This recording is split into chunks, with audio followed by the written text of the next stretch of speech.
Banana and Bears Rugby Pod. There's always a giggle, isn't there? And I'm trying my best not to sneeze and cough all at the same time. And Oh, and it's no. giggling away. She's going, hey. I just still can't get over your one every time. This meeting is being recorded. I know. Welcome everybody to the podcast. I know it throws me every time, and I have to put it to the back of my brain, going, can we not get Mr. T or somebody? Can we not get a different voice than that? The listeners can't hear her, but if you've ever recorded anything on Zoom, there's a stock voice that just.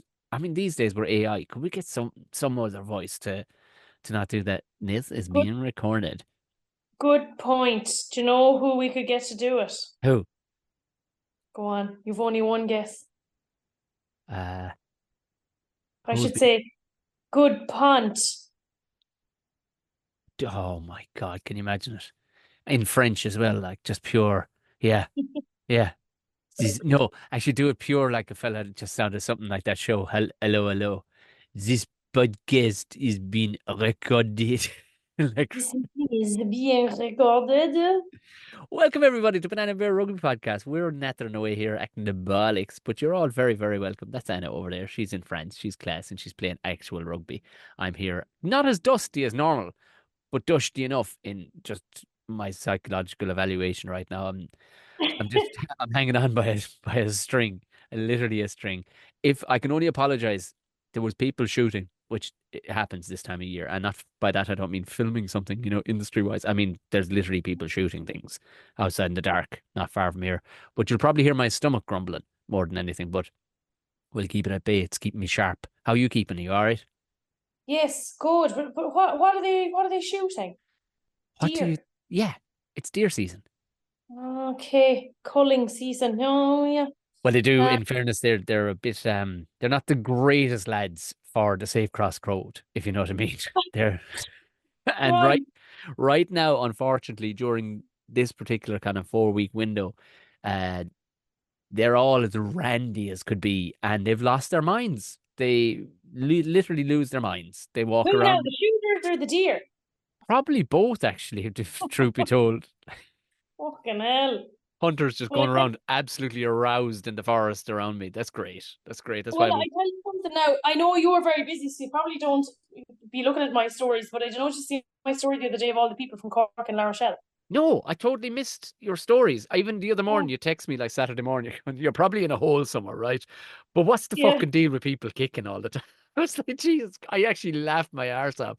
I was covered from head to toe in dust, and the phone was all dusty and everything. I was just laughing at the juxtaposition of our two scenarios in the world right now. Like you're bollocking people out of for kicking the ball too much during a rugby match, and I've got two Lithuanians who barely speak English, and they're asking me questions.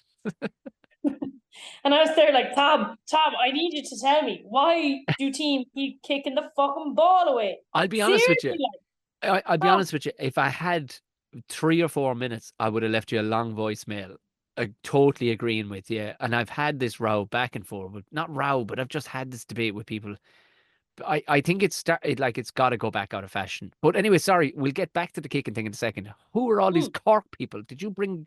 Are you literally Miss La Rochelle right now? Like this is kicking off. I haven't got into too much. What was I up to at the end of the season last year? Like what do you call the person who represents a country abroad? Ambassador. Ambassador. Yeah. Yes. Yes, I haven't been too much ambassadoring at the moment. Just for giving out reason. Ferrero Rocher. Yes, no, I haven't been doing that as much. But I was just cycling home from training, and there's fucking Cork people everywhere because there's the two flights. There's a flight on Thursday and flight on Sunday, and like obviously there's the same flights come from Dublin, but whatever it is, there are just Cork accents everywhere. Like I just walked down the street and I could hear people, one fella saying to another, like, you need to bring your car down to Keary's, which is the garage in Cork, like. And then I walked along and two girls chatting away. You might as well be walking down the street in Mallow, like. And it was just so funny. And I put it on my story and I was like, this is so gas. It's like an exchange program between Cork and La Rochelle.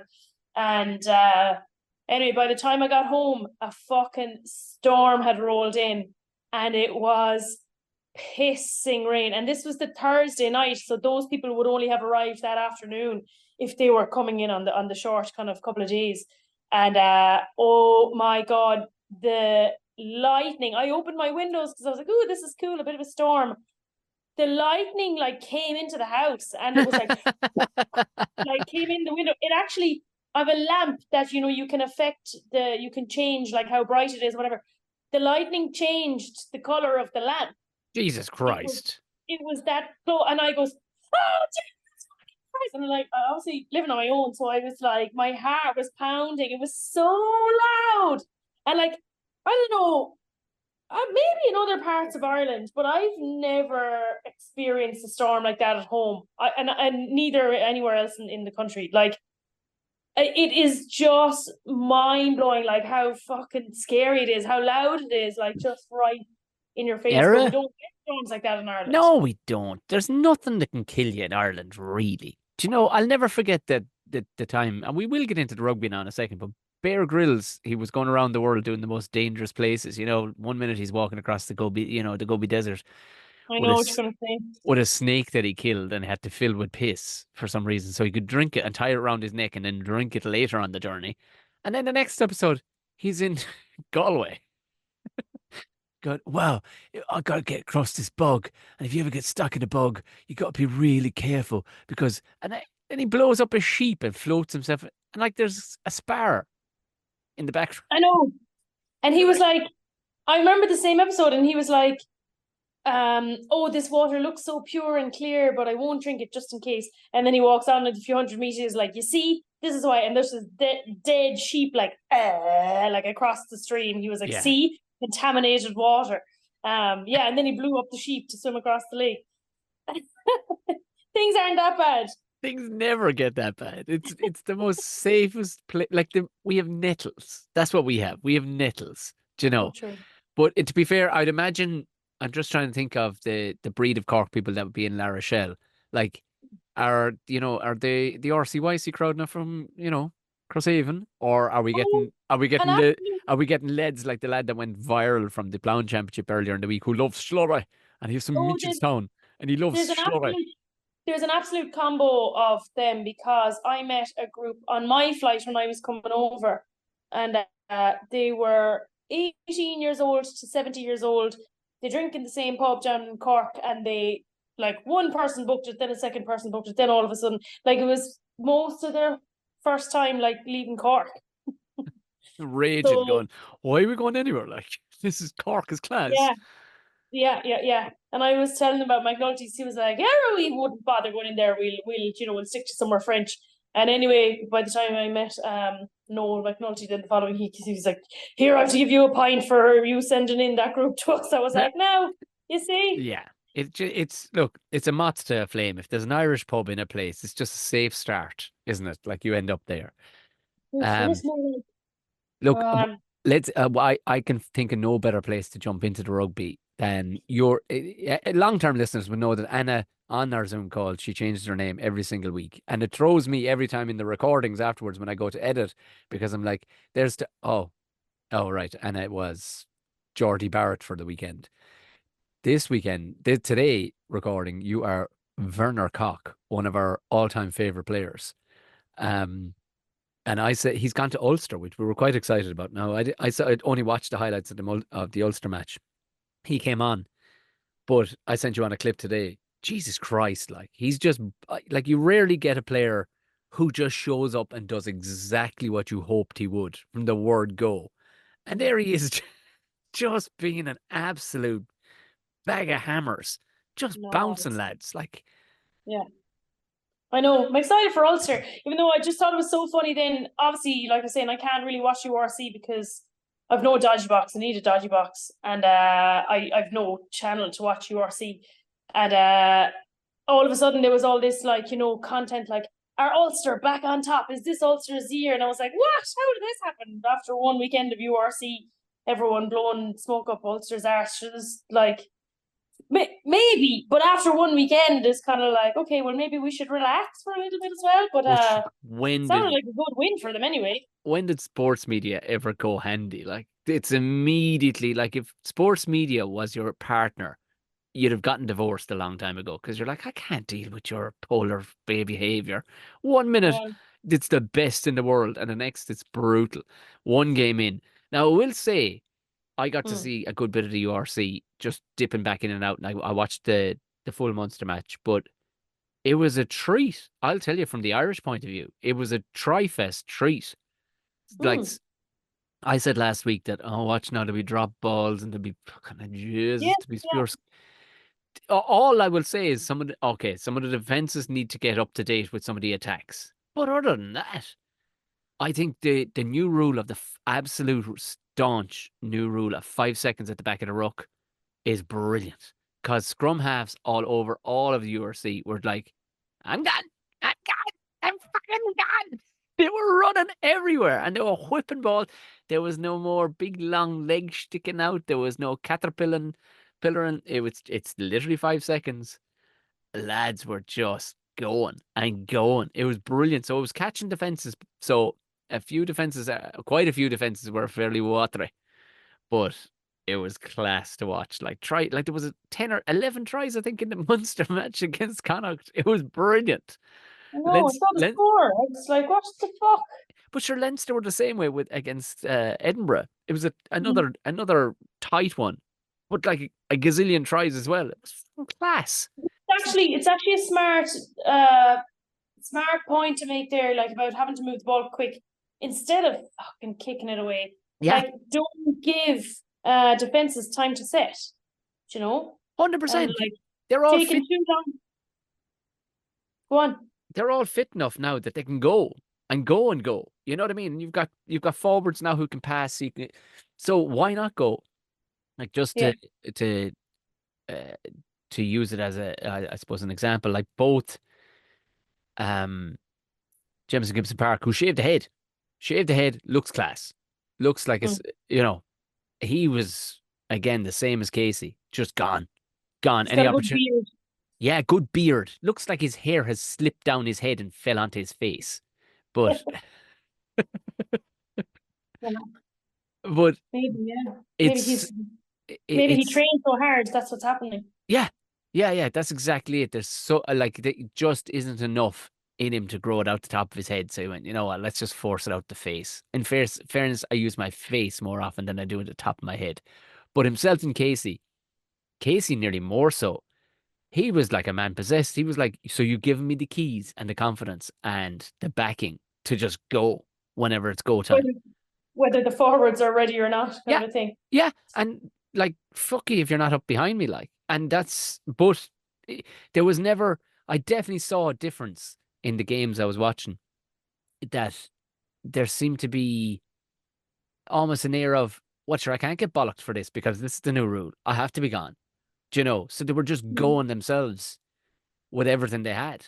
And even watching the South African match, what's your man's name? Is it it's not Steinbeck or what the he was a scrum half anyway at the weekend. He Oh just yeah. went off in three different directions all at the same time. And nobody knew what was happening. It was class. He just ran and scored a try. It was like, right. Scrum halves are ruling the roost now over Mm. which Yeah. I'm gonna say it. Is it as a result? Of Anno Domini AD. Yeah.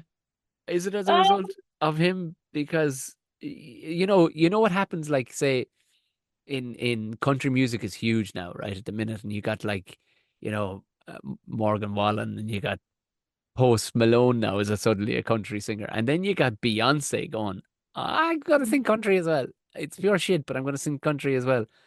Like, is Antoine Dupont like the Luke Combs, the the new country, and everything is kind of going. I think we all better get a bit country, aka Antoine Dupont.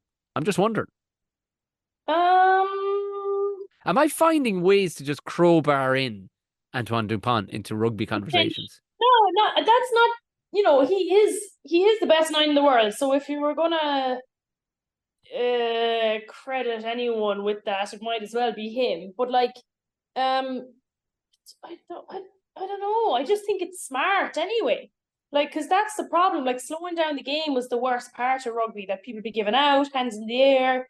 Like, this was a really smart way to reduce that. Not so easy to monitor, I feel like, from the ref's point of view, but or like really intense to monitor from the ref's point of view. But like, does it then, would it or could it then lead to more fucking kicking, more box kicks, stupid pointless box kicks from the back of the scrum, or back of the ruck, I should say, sorry. Which drives me mad. When did I text you? It must have been Saturday morning. Saturday morning, yeah. After watching fucking Argentina, sorry, not Argentina. Who played in the morning? New Zealand and Australia, New Zealand. Yeah. And like Australia kicking the ball, like I understand territory, but come on. Like counter-attack is just the most threatening, considered the most threatening form of attack, and you're just giving them the ball. Like when you have wingers like New Zealand have, my God Almighty, why would you give them 40 meters to run at you? Do you know? It's not even just against New Zealand, even though I completely agree with that point, and that's so valid, where you're like, why would you kick to New Zealand? But in general, why would you continue to kick the ball away? Territory, I understand, and you can be smart about that. But like, oh my God, I was just like, can we please change this concept of, and actually, sorry, this is the point I wanted to get into now, because well, first of all, today, even though now when by the time people listen to this, it will be already one day ago, is the anniversary of us beating Springboks in the World Cup last year. Yes. And I've been watching Chasing the Sun. Now, I've only seen the first 2 episodes, but it got to that part. It got to beating Ireland. Or losing to Ireland, should I say. It's just so funny. There's just no... it was those clips of them showing off the ball. Do you know what you're saying? Yeah. Media never taking it easy. My God, the Irish media certainly don't, but no one fucking does, like you say. There's just no respect for Ireland shown in the thing. At one point, Razzie does say Ireland are very good, but other than that, there's actually no respect for Ireland. Again, the other point I want to make is, this whole Ireland going back up to number 1 in the rankings. How funny. Yeah. Because South Africa lost. Everyone's shitting all over Ireland all the time. There is no respect for Ireland. Like, no one cares unless you can actually compete at a World Cup. No one cares what you do. Yeah. But I kind of get it. But it's just so funny watching back, like the singing zombie and like the whole excitement of the World Cup. It's like, oh my God, like fucking hell. Jeez, you're opening wounds here, Anna. Christ above. No, do you know what? I'm actually over it. I just kind of almost laughing at it, being like, Jesus. I don't think we'll ever be as good again. Sorry, this is very We started off with kicking. What does Mother Ted say to Dougal? Well, that's a very defeatist attitude. You're right, Ted. Sorry. But what I wanted to bring up was Manny Lebach, your bestie. Delighted. The poor fella. Nah. Sorry, I know you hate him because he was showboating, but my point is, because he missed a kick, and he missed so many kicks in that World Cup, why does he have the kicking role? Take it off him. He's not good enough. He is so good enough to be on the pitch, and yet he's being completely torn apart. Like, this is the thing about kicking for territory, kicking to, like, these things that players, coaches, teams, unions just go along with just cause it seems to be the norm. But why would you have Manny Lebach kicking from the tee? He's not good. Anyone else could do it. Fucking anyone could do it. Like, any of the backs. Get them all practicing, pick your best ones, and have them kick when Manny Lebach is on the pitch. Yeah, I mean, like, the French way for a long, long time through the 80s and 90s was the scrum half was the kicker. I mean, yeah. And when he was at Ulster, what's his name? Oh God, it's on the tip of my tongue. They pushed him out because he was a foreign player. Oh God. Oh yeah. Their scrum half. Oh Jesus Christ! Oh Jesus Christ! My brain has frozen up. But I can't. Yeah. An amazing kicker, and as a South African scrum half, but an amazing kicker as well. And I don't understand why. A lot of time you'll find scrum halves probably are decent kickers too. So But why like not? it doesn't even have to be a back. Like it can be a forward. Like Hannah O'Connor did it for Ireland. Like Yeah. this whole norm of like it has to be the 10 or the 15 when the especially the 10 has so much else to do anyway. Um this whole thing in rugby of like sticking with something. That's why people, the whole Razzie Erasmus thing, like of him coming up with these new ideas, like, oh, like it's such a fucking scary concept because people are so scared to change. It's like and then I feel like women's rugby is at danger of falling into this exact same trap because we're just following the same trends as the men do. But like this whole thing of like me as a small back row lifting a big second row instead of her lifting me. Yeah. Lift the smaller players. Like throw up the smaller players instead of trying to lift your tall, often big and heavy, much heavier second rows. Like it just, it takes a lot for coaches to kind of break the norm. And I just this poor like That's Danny a Lavac. that's a really interesting thing you say because you both end up being the same height anyway, whatever sequence you're in. So Except why not throw the lighter player up? Just sorry, I thought I'd spoken to you about this before. 100%. I remember preparing for the World Cup and I was small then, like even smaller, like even in build, trying to lift like big second rows and like struggling and pushing and like when actually I asked the line coach like, what's the difference between me at full extension and her on my hands, or her at full extension with me on her hands, with the same fucking height, only she'd be able to get me up there faster. Do you know the whole thing of really like valid point. there's Yeah. so many ways to break the mold, but people are so scared to do it. Like I'm like, why?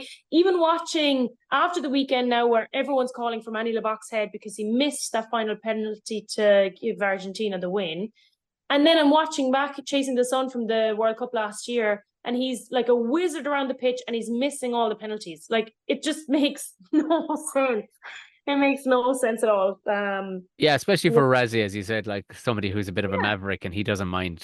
He doesn't give a shit if Marx is kicking. Like he doesn't care who's. You'd assume that he'll do whatever it takes. So yeah. Hey, listen, Anna. From my point of view, Manny, keep going, but keep going, keep kicking. I love it. And every time you miss, you bollocks. Every time, and it just puts so much joy because he did. that was a sitter Yeah, too. He could have yeah. thrown that over for fuck's sake. He could have drop Poor kicked that fella. over.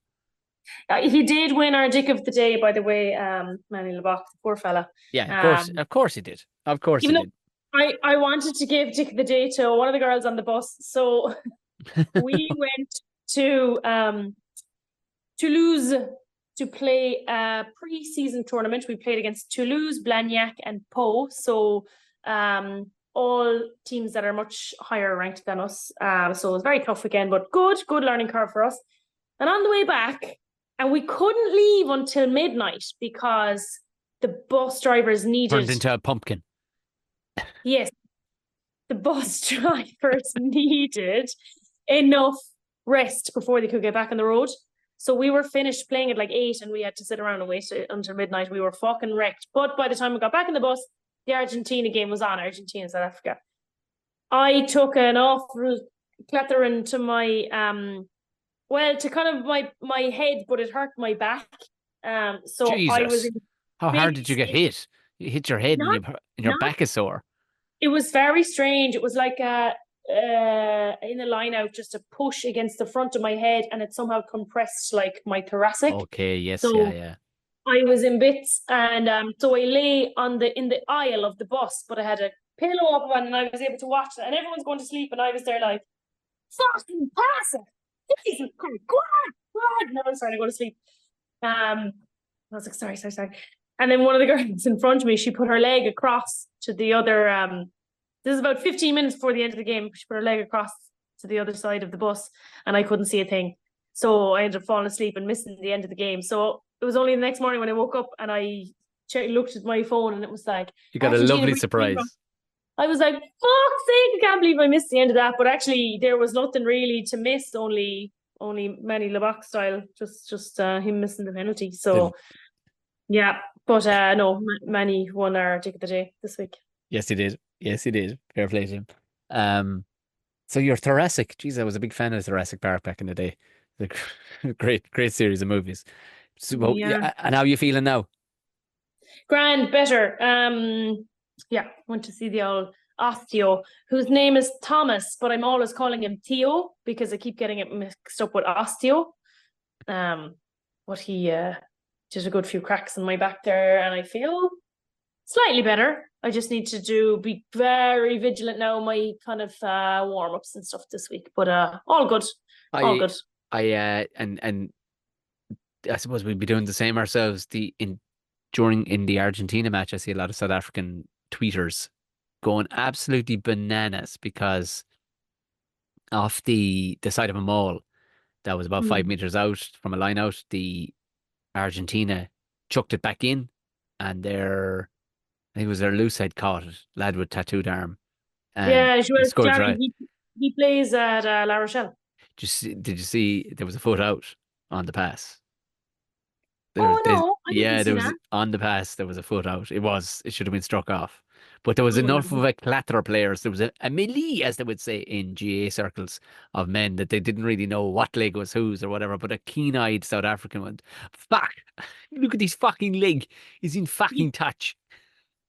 He Where probably is my fucking dried beef, you bastards?" Yeah. So hilariously, they lost do to you South Africa. know do you know that Malay is the French word for scrum? Is it? It is. GA people would hate that now. I'm going to run around with that. That's great to know. That's brilliant. I watched the extended highlights of the Australia New Zealand match, and yeah, the kicking. What the Christ are you doing? But my God, I know I was talking about leaky defenses. Although we're at the start of the URC, so we're excused. Like, what are you doing kicking it when your defenses are 3 years ago? Terrible. Australia's defense is 3 years ago. I look, I'm not saying that New Zealand aren't class, but they're not the best New Zealand I've ever seen. There was a few points there like, Will Jordan just sailed through. There was sail throughs. You're going, what the fuck? You're grabbing fresh air. How are you not aligning for this? Like, Jesus Christ. It looked like what I was expecting the URC first game to look like. And it was polar opposite. It was, Jesus Christ. Like, Yeah. I'm not saying you got to have the best players in the world, but Christ above, you can teach him. No, You can teach him absolutely. defense. I completely agree though. Like these are like full-time professional players that have got to where they are because they play rugby well. I was thinking this about Australia because they made so many basic errors. And it's Yeah. like, hang on, I was like, you wouldn't make that error if you were playing Shoot Shield, which is the league in Sydney. Yeah. Like you wouldn't see those errors in the Shoot Shield. So weird, just the mindset, or yes, obviously the quality of the opposition in the All Blacks, I get it, but you're also an international player. Just even Nick White like knocking it on at the back of the scrum. Now I know obviously something like that can happen at any stage, but I was just like, it was like one of a million things, and I was like, what the hell, like. This Yeah, is so there's something cool. not right upstairs with the Australia lads because I was looking at it going, there's no way you could be this far behind. Like, you are professional players playing for, let's call it one of the superpowers. We'll give you that Yeah. right because you've been at the top table for 50 years. Like, and I don't know rugby's under pressure, but that doesn't count for lads like you said, Nick White knocking it on at the back. What the fuck? Where's your head at, man? I know Yeah. confidence is low. But you just brought. I don't know. I'm not putting it all on Joe's plate, but at the same time, like when he comes in, there should have been an air of excitement. It's not like Eddie Jones coming in, where you're like, oh, for fuck's sake, this fella, could blow any which way. But I will wait and see what happens with Australia. But hell, defense, they need to get a serious defense coach in there. Fucking pay Sean Edwards whatever you can pay him to take him out of France. Get Felix. Get Felix, yeah. Yeah. That's what they need to do. I mean, Felix, yeah, he'd definitely have a key to unlock some of some of the talent that's in that whatchamacallit, like that back line. But I don't know. I was watching it going, they're making New Zealand look unbelievable here. Do you know? Mm. Unbelievable because the media guys were just and the All Blacks are in again. And you're like, gee, yeah, they fucking walked in. What are you talking about? Like this. This isn't like they put together an unbelievable sequence of. They just walked in. Australia were, you know, down the shop. They weren't at the races at all. So, Picking out the penny sweets. picking out the penny sweets is 100% right. But I it's you sent me on a clatter of the week, and it was mother of God Almighty. It was from the Curry Cup. It was from the Curry Cup, wasn't it? But Oh yeah. it was brilliant because you tied in nearly two in the one. It was actually a great snapshot of South Africa. It was your man's name Leds, is it, or Leds? He's one of the biggest humans I've ever seen. Like this giant of a man, number Oh, seven. you're not confusing him with Dylan Letts, who I It, just shared on Monster now. is it? No, not Leds. No, he's not French, but his name is something like that. It is something like that. Hold I on. read it. Do you know what? I've names go out of my head. So all I remember is the tackle. You open it there. The lad But trying to tackle. So it's let's just see. oh gee, when he gets the ball from Oh fucking Egypt back and the knees start coming up and he's yeah. in full Oh my fucking God. It's like sprint something you mode. see. No, it's not showing his name. It's not showing his name, but he's Oh the yeah, number I thought his name might have been shown actually. the But number seven. If anybody, I'll share it, and I'll share it in my stories, and Anna shares as well. yeah, Do you know what it reminds you of? He had got that kind of free space. It reminds you of, say, those clips you see from rugby league where they just run from yesterday. yeah. And they're like, okay, we're just going to stand in a flat line and hope that we can stop this guy by hitting him in the head. But whatever your man was doing, like he made a really bad decision to go at least chest height with this monstrosity of a human going at a winger's pace. As you said, you can just see it getting worse and worse. He's nearly like he can't believe he's getting that space. And then next thing, the knees come up and he's got a big old bull But bar of an arm out in front of him. And it's, oh, Jesus you Christ. can tell that he's got absolutely no intention of changing direction. No. Like just No. full on 100% like boop boop, like straight up line, like I actually thought your man was quite brave, like he as in got in a good enough position to get low, but your man just fucking Oh. bounced and Oh. I mean, bounced and bounced.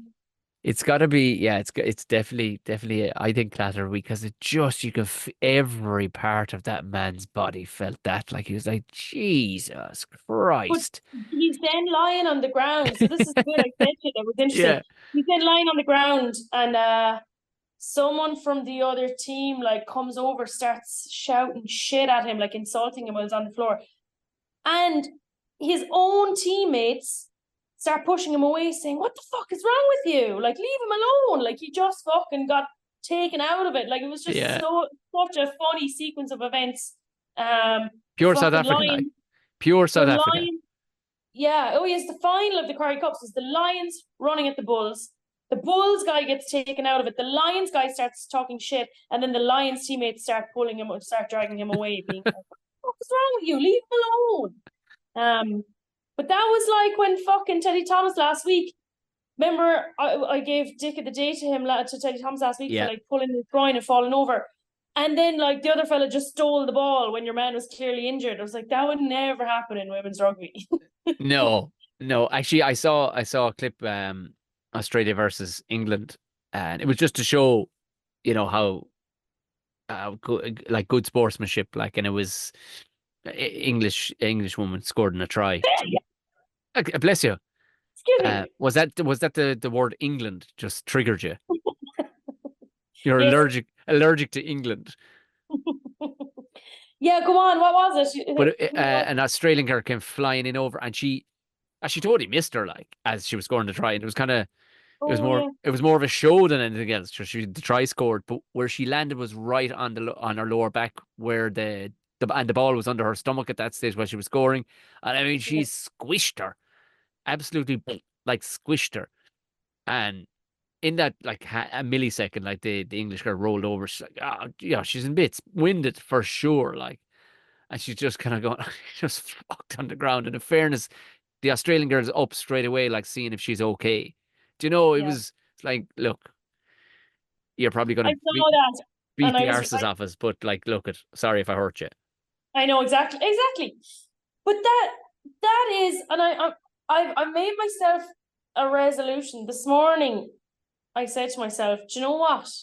I'm not reading any more comments. Oh, I never read comments. Never, I ever. always read comments because I love the comments, but there's so much, like, comments are hilarious. People are so funny.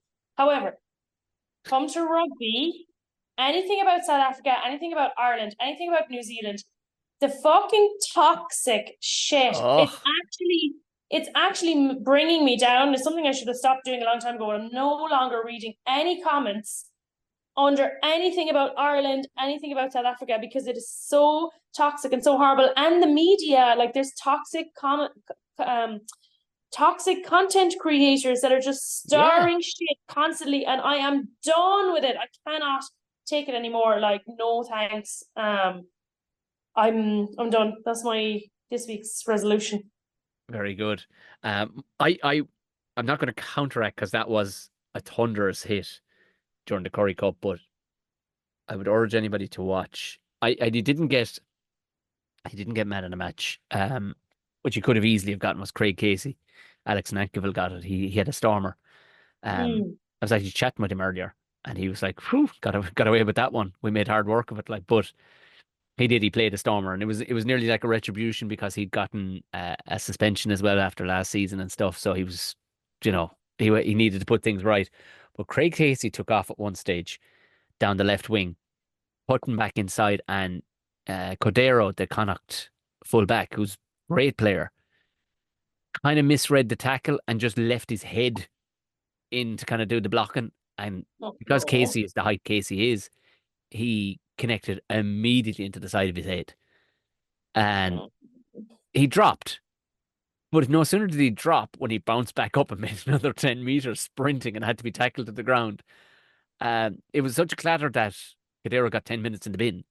But Casey was like, they were over to Casey straight away, checking him for stuff. And he was like, nah, just side of my head. I mean, this would have broken your jaw. The way your man left his big old conker of a head inside there. And just Casey just, nah, that's grand, side of my head. In fairness to him, he should have had a black eye or a swollen cheek. Nothing. The guy's made of steel. Like, I mean, made of steel. He was rocking lads out of it. He was closing off rucks. Like, when there wasn't, the ball wasn't safe. He was sealing it off nicely for other lads to come in and beat the fucking scrum half. This is a man, a 5'6" man up against monsters, and nobody could shift him. He was just made of steel. It's the age of the scrum half, but that clatter in particular was enough for Cordero to get the bin, and yet Casey was like, nah, you're grand. I'm not coming off. Look, it's like this. I'm not fucking coming off. they had the doc over, and he was like, no, he seems all right. I think he should have probably gone off for a bit of a look, because getting it on the cheek is the same as getting it on the temple. You know what I mean? He got a head full belt, and Cordero was down himself. He was rattled after it. But I'm very excited to see what this Craig Casey is going to produce, because he's got the bit between his teeth, and you could hear it, like you could hear the smack over the crowd.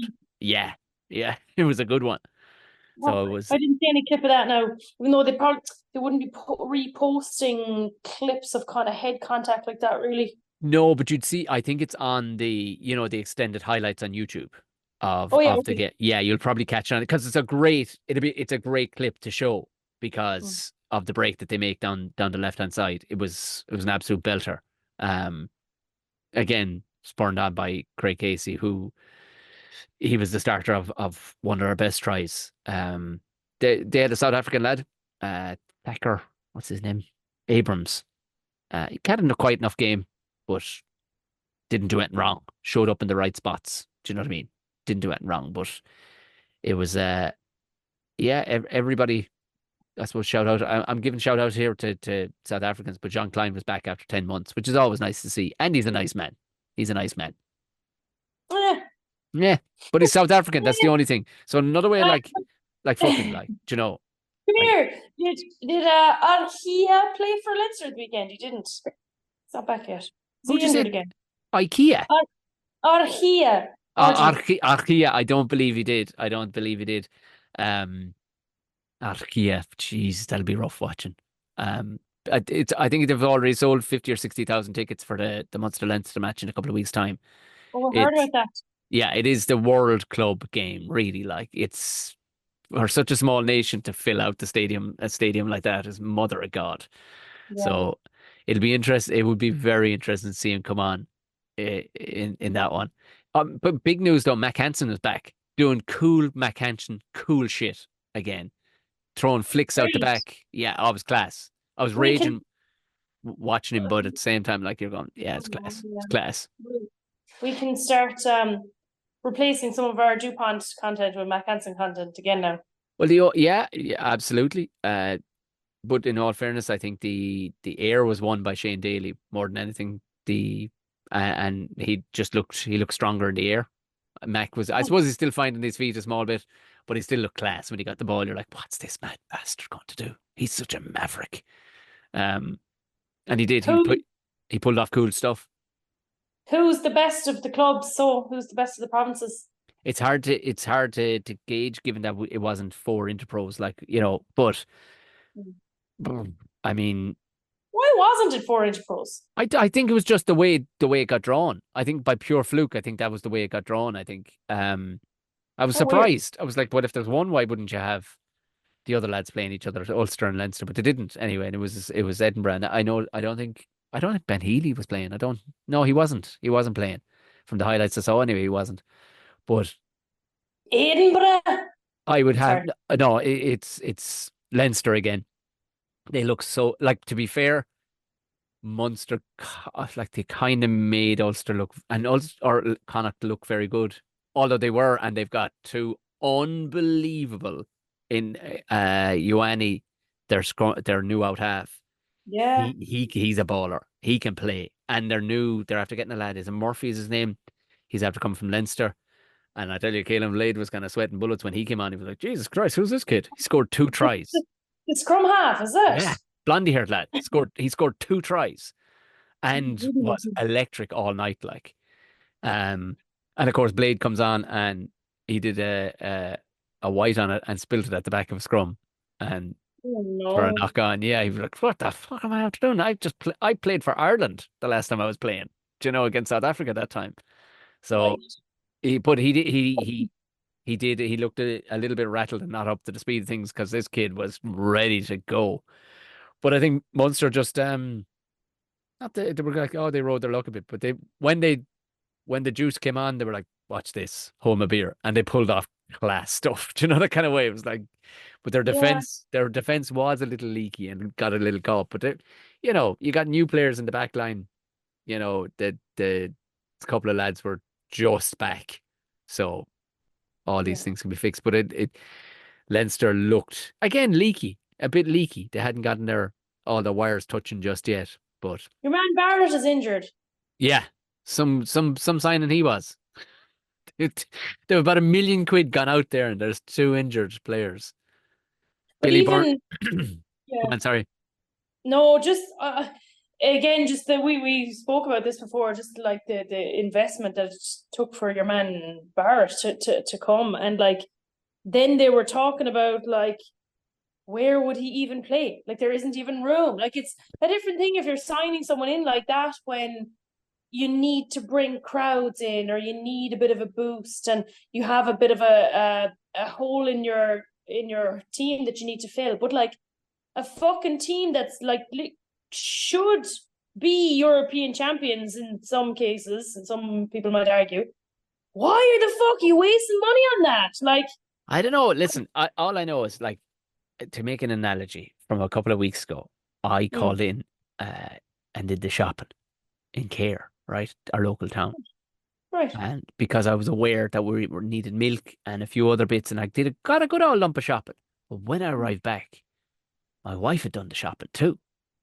Right. So the fridge was already well stocked and it was looking good for the week. I then landed on with a bunch more of the same fucking thing. And now we were looking at each other going, well, I can't go back to the shop with it because we'll look like a bollocks. So now I'm doing things like cramming stuff into the freezer.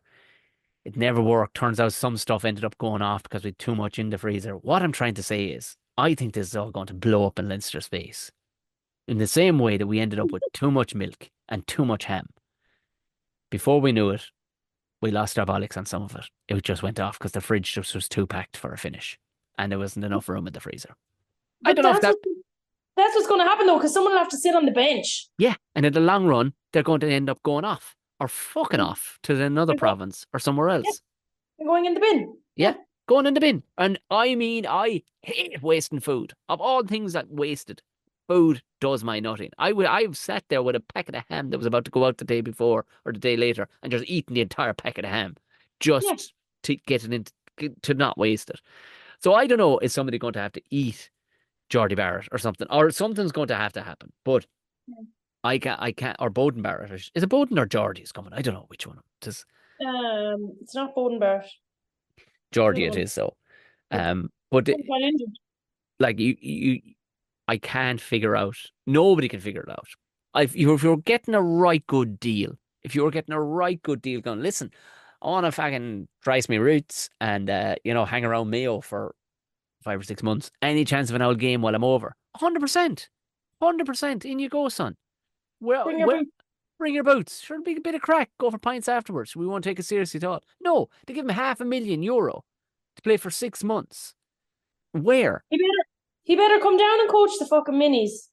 I tell you what, I wouldn't even let that fella. He'd be sleeping in the clubhouse. I would get everything out of him. He'd be running the tuck shop. He'd be. I swear to God, he'd be washing down the shower like for £500,000 for 6 months. Like he would be, and he'd probably get the tax back on that too for being out of the country for only 6 months.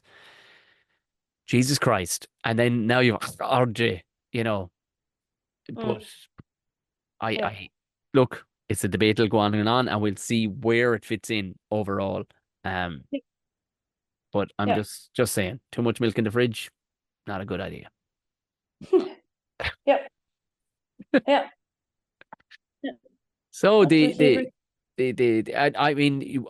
watched tries of the weekend, and of course, from the top 14, and of course, oh my God, they're just magic. Yeah. Even though I've told you what I believe. Everyone talks about French flair. Yeah. I mean, I've told you my theory on French flair, haven't I? Yeah. Like, it doesn't actually exist. It's just panic and not knowing what to do. That's run it down into a corner, any blind alley, and hopefully some class lad is outside you, and then it's up. Look, and that's normally you can see it. There's no way they train some of those things that they happen. You're like, okay, you're a mad bastard giving that a go, but like. Damien Penaud was on as well, and that's him. Jesus. Yeah, of course it was on. Like it was again. Penaud just looks like he could be smoking a slim cigarette while playing rugby. Like he's just as cool as a breeze. Like, but yeah, it does make for very entertaining. And I won't lie, more tries, cooler, and that's what we got at the URC at the weekend was rakes of tries. Absolutely, but that's what you're saying about like leaky defense. Like, long live leaky defense. Yeah, like, yeah. Up the shit defense. That's what I say. More tries, more higher scores. Like more like fucking. We don't want perfect defenses. We don't want that. No, that's what I suppose Argentina. They 3 times in a row they did the exact same thing against South Africa, and it was like this disbelief. I mean, they were saying like this notion that. That Creel is the best, the best outside centre in the world. I was like, where the fuck did that come? Just because he's got an 8-pack. He's a dope when it comes to defence. Like, he's unreal at showing up in the right pockets. But like the amount of times he got dragged back and forth against Argentina with the same through the hands move. I was like, look at this dope.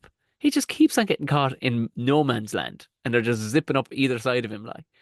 But again, I was loving it, not just to see South Africa losing, but at the same time, it's like everybody's making great meters. This is great stuff to watch, and now we're going to see some cool passing and some cool chip throughs and cool things happening in the way it tries. Do you know, hair flying everywhere and some lads? It's just cool, making I rugby reckon. cool. I reckon Argentina will be slaughtered next week, though.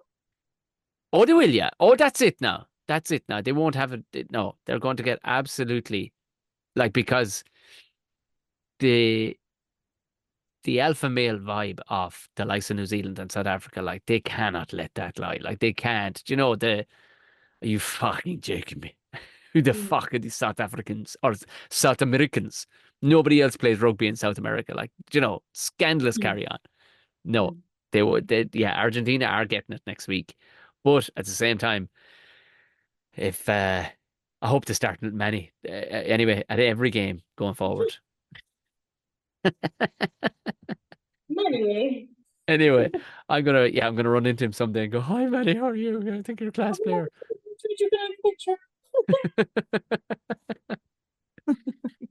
You were great in the World Cup. But that's the thing. How the fuck can they miss so many kicks and still win the World Cup? The fucking Asher here, listen. they're They should, unreal. they should have been packing their bum bags and heading back to Cape Town after that game that Ireland beat them in, because one of the best games of rugby of all time. But they didn't. They didn't.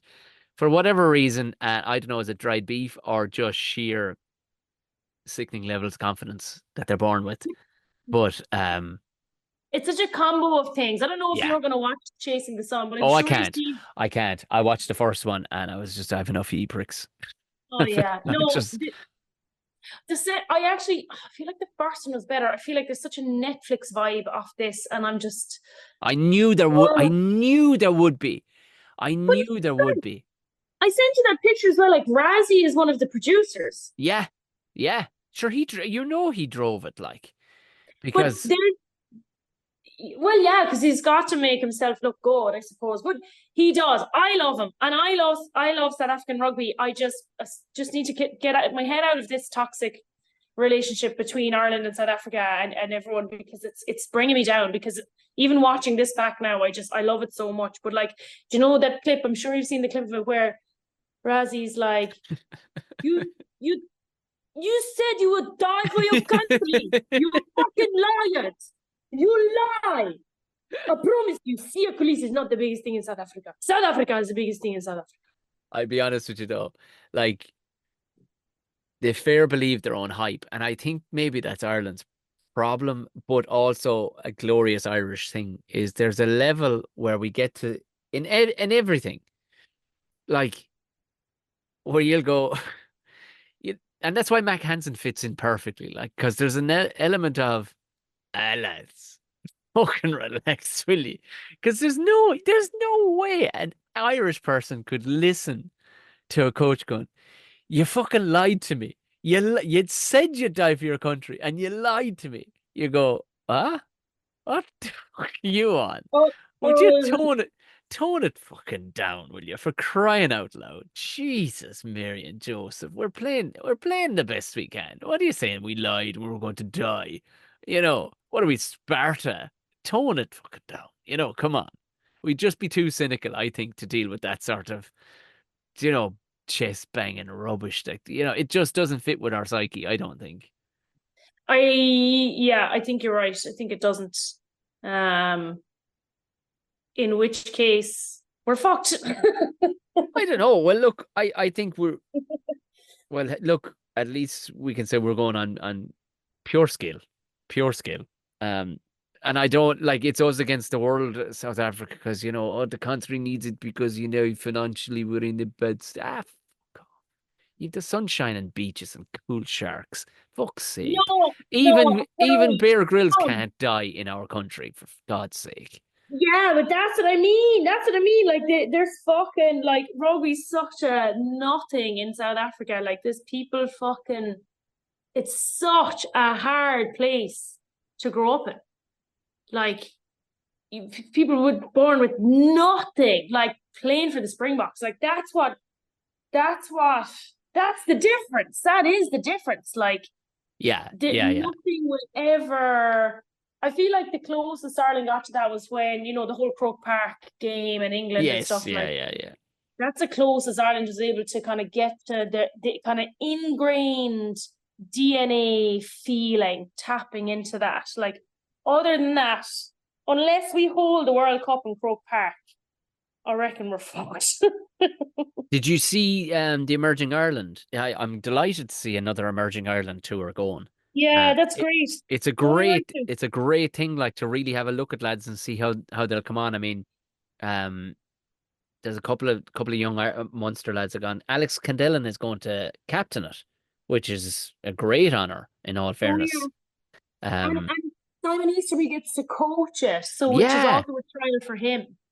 yeah, For and practice run. he's announced he's going to step in during the Lions period. Exactly, yeah. I actually felt like it was more for him than anyone else. Do you know what? I think you're right. It's nearly like why I think I don't think Farrell is shy of playing the long game, like, and leaving the thing in the bit, like making O'Mahony captain. I think was a good idea as well, in the same kind of vein that Caelan Doris gets to see now what it's like, Yeah. and it was probably his remit was like, everything you say and do, make notes of it for Caelan, because that's who's coming next. Like, Yeah. that was probably part of O'Mahony's, and I'd say this is what maybe Easterby has been teed up for the big job. Going, look, who better really? I mean, I know Yeah. there's the whole romantic notion of bringing Rog back, but I don't think Rog is going anywhere in a hurry, and he's never coached at an international level. Which is a different kettle of fish. He'd be fucking crazy to take the Irish job. Like, no Oh way. no. But yeah, he'd have to. I reckon he would do maybe even a French role before, like a kind of a different international role before he goes. Sure, he say he'd coach for England. Yeah, He might. yeah. But still, Rog isn't shy of throwing out lines too. That kind of way. He's No, smart, but like. I do think that he'd go somewhere else before he'd come back to Ireland. And I reckon he'd go to Munster first. But I reckon it's down the line, because if you go in there and you fuck it up, well, then you're fucked. There's nowhere left to go. So take your time. We'll wrap it up if you're okay. But I would just, as you said about Munster, Rog coaching Munster, and they did the after, the post match media, and I don't know if anybody's maybe people don't look at things like how I look at things, but Graham Roundtree, I did tell the man he looked like he lived under a bridge, like, and asked, I would come out and stop the Billy Gruff from climbing out, from going across it. But he's interviewed afterwards. He's got this spiky beard on him, like Wurzel Gummidge, big wrinkly forehead, mad ears, ultimately passionate, very, very, like, must be a joy to interview after matches, because he's so in your questions, like, and he gives you great sound bites, and he's got this kind of one eyebrow cocked up, and he just looks mad, and so like a mad potter or something. I'm going to go off and cobble a pair of shoes to express my emotions about this game. It cuts to Connacht's coach, Steve Wilkes.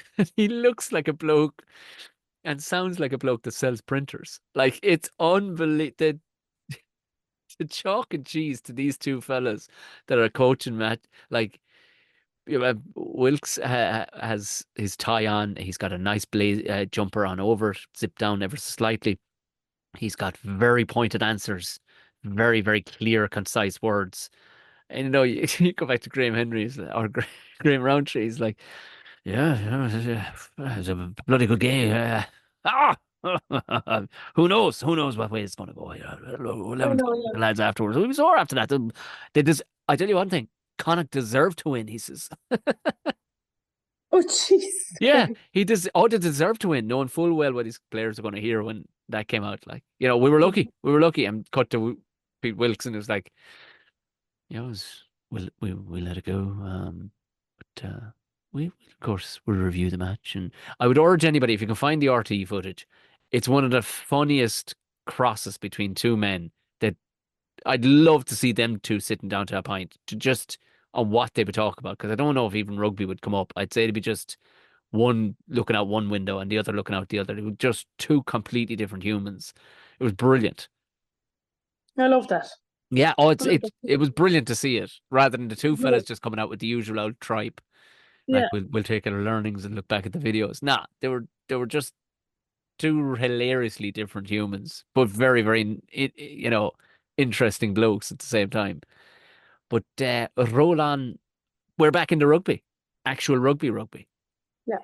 I needed a dodgy box. If anyone knows of a dodgy box, they can. Yeah, I don't, and I wouldn't mind getting my hands on one myself. Actually, to be honest with you, There's so much rugby to watch.